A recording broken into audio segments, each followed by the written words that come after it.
大家好，我是艳红。今天给大家带来的是3款日式和风头饰的制作和展示。现在将缎带剪成正方形，两头用打火机封边，按照视频所示的方法来进行折叠。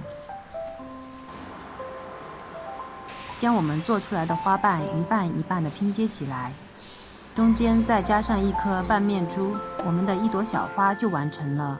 接着我们再用腐绸来制作，腐绸做的小花有粉色和白色之分。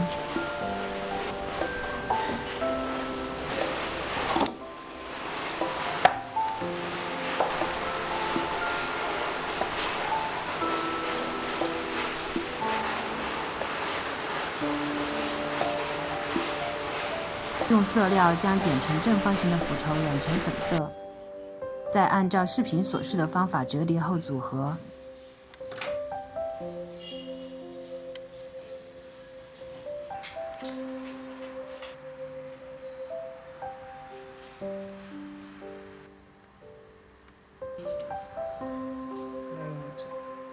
这样的粉色小花做30朵，白色做15朵，红色做9朵，再将它们分别组合成花簪和花冠。接下来我们来制作仿珊瑚簪的部分。这里我突发奇想，可以用身边的材料来仿做这样的簪子，于是就用到了勾线笔杆和筷子、仿珍珠来进行制作。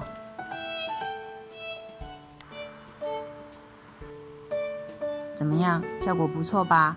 请把机制打在屏幕上哦。按照刚刚的基础手法，就可以组合成不同的和风头饰啦。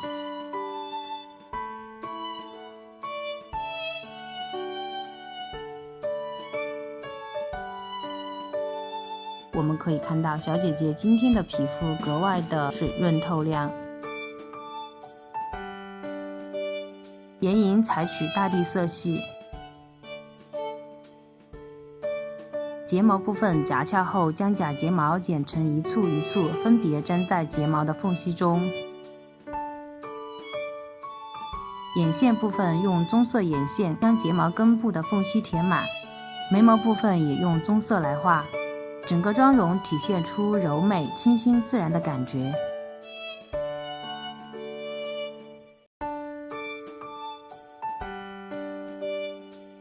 最后我们来做一个适合佩戴西宫花的发型吧。好了，我们来看一下展示吧。